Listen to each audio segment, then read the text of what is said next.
Good afternoon, distinguished ladies and gentlemen. Please allow me to stand on existing salutary protocols. My sincere thanks to the organizers of this great event for giving me the opportunity to speak here today, most especially to the Honorable Abike Dabiri-Arewa, the chairperson of this August commission. I am indeed grateful for the privilege. I want to start out by recognizing the significant contributions of Nigerians in the diaspora to the economic growth and development of this country. It is not a contribution that should be taken for granted. Be rest assured that I know what you go through to make the contributions you make. I left Nigeria at the age of 21 after my youth service, and as many of you went through the trials and travails of being in a foreign country, as well as the victories and successes that the opportunity affords. For me, I went through the typical steps. I worked at Burger King, I worked, in a restaurant, and finally did my master's. But while doing all of that, at the top of my mind was continuing to contribute to the welfare and the well-being of my family members and friends in Nigeria. That commitment has to be saluted and appreciated. Over the last 5 years, Nigerians in diaspora have contributed as much as $100 billion to the Nigerian economy. In 2019 alone, the total diaspora remittances was about 25 billion, representing 80% of the federal government budget and approximately 6% of the country's GDP. Even with the global economic crisis that we're currently confronting, 2020 is expected to be about 23 billion, and 2021 is being projected at 21 billion. While it is easy to rattle off these numbers, it is equally important that the country recognizes and appreciate what our citizens endure to generate the income and money is remitted back to the country. There are many sacrifices that have to be made, and sacrifices that have to be applauded and saluted. To borrow the words of the lyrically gifted rapper Tupac Shakur, you are appreciated. The other reason I want to express my appreciation to you all in the diaspora is because of the hard work, the discipline of mind, the strength of character, and the determination of making yourself and this country proud. Continue to excel, continue to push. When President Donald Trump called Nigeria or African countries shithole countries and took steps to include Nigeria in the travel ban, it took Farid Zakaria of CNN to highlight the contributions, the nature and the character of Nigerians living in the United States to the world. He went on to say, Nigerians immigrants are some of the most educated immigrants in America. 59% of age 25 and above hold at least a bachelor's degree, twice the percentage of the naturally born American. He also highlighted the fact that 54% of Nigerians in America are engaged in high-skilled roles. These are all facts that we should be proud and that we should celebrate. Now to the core of my address. The global crisis is presenting a myriad of challenges to governments all over the world. With a dislocation of the global supply chain, restrictive economic activities in an effort to curb the spread of the virus, and attendant economic contraction, the magnitude of the pressures on the financial resources of many countries are without doubt very daunting for their governments. In the case of Nigeria, our situation appears more acute. Before the impact of the virus, we were already contending with a slow-growing economy, pressures on our foreign reserves, and consequently on the naira. The impact of the virus has magnified the problem. The crude oil wars between Saudi Arabia and Russia did not help. More troubling is the fact that there is renewed and accelerated efforts to shift to cleaner sources of energy. The US election results with Joe Biden elected is bound to see a significant action in this area. This has explicit longer-term implications for oil prices and consequently oil revenues that the Nigerian government can rely on to fund developmental initiatives. For many of us who grew up in Nigeria in the 70s and 80s, you will agree with me that healthcare and educational systems were better than they are today. The public school system was the best way to get educated. I went to a public primary school, secondary primary school, and to University of Benin. I graduated in 1988. And at that time, you didn't want to think of going outside the country to get educated. But today, in order to get great education, you have to look at private institutions. You add on top of that the issue of a 2.5% population growth year in, year out. The challenges awaiting us in the future are going to be significant. The current government has rightfully initiated some practical steps to support economic activities and drive growth, many of which the Vice President mentioned yesterday. If executed right and monitored correctly, they will have lasting sustainable impact on unemployment and economic growth. Another action being initiated by the central bank is a government-sponsored vehicle to invest in infrastructure. The company is expected to raise about $30 billion to address key infrastructural deficiencies. The reality is structured right again, and the pragmatic approach is taken to tapping into remittances. This amount can be raised. Like I said, $100 billion has been sent back home by Nigerians in diaspora over the last 5 years.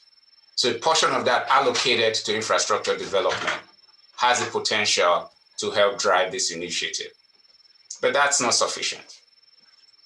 Or as I think about our future and what can be done in Nigeria, there is the ability to accelerate growth and drastically change the trajectory of this company if we make significant investment in technology.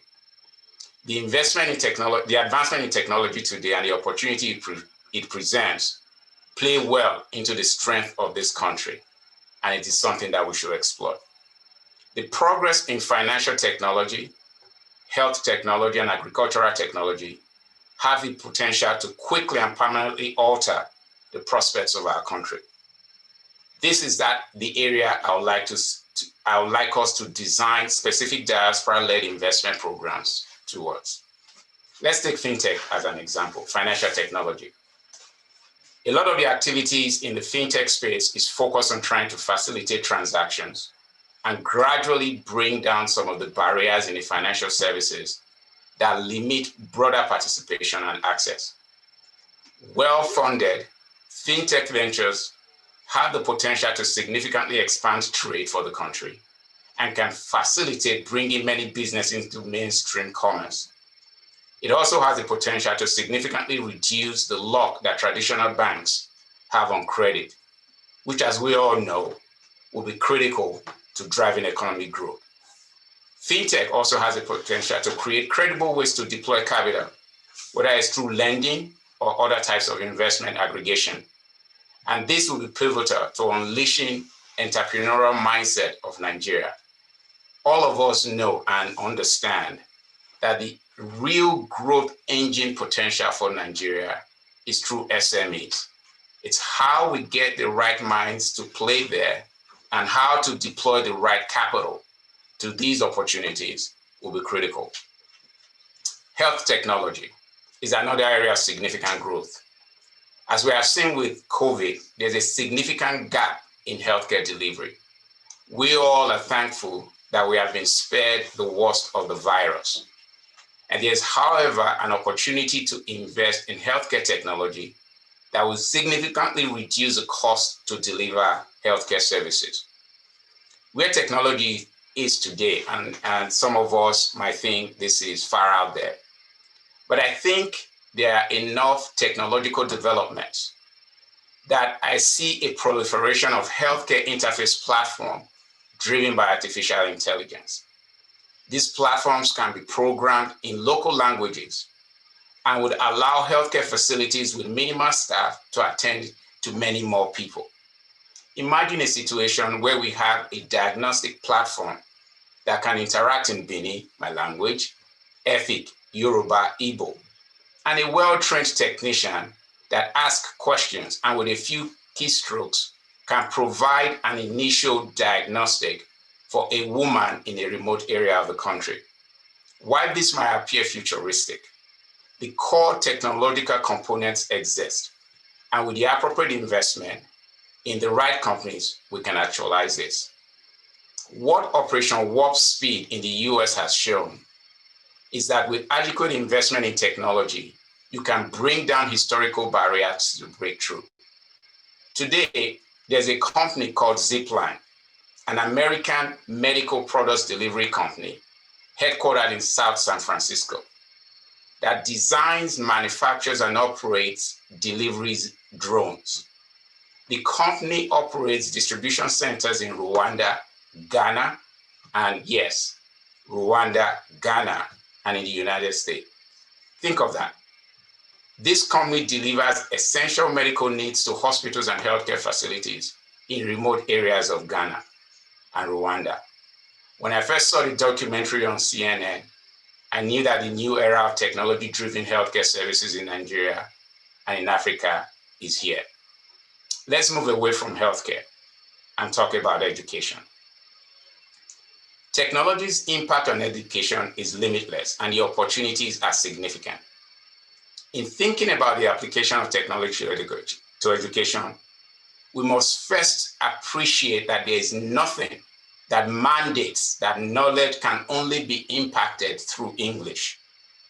The Chinese or the Spanish or the French do not learn or speak English or speak in English. We adopted English as a way of impacting knowledge because we were colonized by Britain. 2 plus 2 in Benin, Yoruba, Hausa, Chinese, Efik is 2 plus 2 is 4. So as we think about education, think about the possibility of translating our history textbooks, our chemistry textbooks, our physics textbooks into languages that can easily be understood by our people. So you don't first have to cross the hurdle of learning to speak English before you can assimilate this knowledge. Technology, investing in educational technology makes that very, very viable. Over the next several years, attracting capital and financing to this area will be critical to the future development of this country. They have the ability to bring many more people into the mainstream economic activity. These infrastructurally inclined areas with significant overall upside, has significant overall upside for the country. If I were to make investment decisions for the country, I would design specific programs around this area to facilitate their exponential growth. Let me take a minute to talk about an area that will resonate with a lot of us. It is the creative industry. It goes without saying that if we are able to focus on fashion, art, music, theater, and movies, that Nigeria can become a major exporter of entertainment products. While some people might trivialize this area, they are increasingly becoming noticeable Nigeria is increasingly becoming noticeable on the global scene, and concerted effort should be made to invest in this area to yield dividends. It is no longer uncommon for you to walk into a store in New York or California and hear Davido or Whiskey being played on sound system. Now think of it. Burna Boy was on Obama's summer playlist last year. These are new areas that we can expand and significantly create opportunities of earning dollars. We think about exporting oil, we think about exporting agricultural products, whenever we think about exports, we think about the real economy. Well, it will interest you to know that today the real economy is in the virtual world. Some of the largest companies today are companies that are driven by technology and do not manufacture widgets. Over the last couple of years, Over $2 billion have been invested in technology companies in Africa, largely from foreign investors, looking to benefit from the significant opportunity in Africa. Let me just give you a statistic for you to appreciate. In sub-Saharan Africa, we have about 2 billion people, which is about the same number of people in China. There's a company we all know called Alibaba. Alibaba has a financial services platform called Alipay. For all of us that have been to China, you probably have seen Alipay or WePay. Alipay was restructured into a financial services company about 5 years ago. It just priced its initial public offering 2 weeks ago and has a market valuation of $300 billion. This is a technology platform that facilitates payments for transactions on technology platforms. Think about if we are able to create such a platform just for us here in Africa. $300 billion. That is close to the same GDP of all of Nigeria. That's the power that technology brings. We are heavily dependent on oil. Think about what happened about 2 months ago. Exxon, the last standing oil company on the Dow Jones Industrial Average, was replaced after 92 years, was replaced by a company called Salesforce that was started less than 20 years ago. That is where the real economy is headed, and that's where we need to spend time. As Nigerians in diaspora, and as we think about where and how to invest, I strongly believe that these are areas of critical importance, not fringe areas. When we think about investment, we continually think about the real economy. Let's invest in agriculture, let's invest in infrastructure. That's all well and good. But the global economy is shifting and moving to a new era. We need to deliberately think about how we invest in this area. Now, why is it important? There's competition for your capital. There's competition for your money.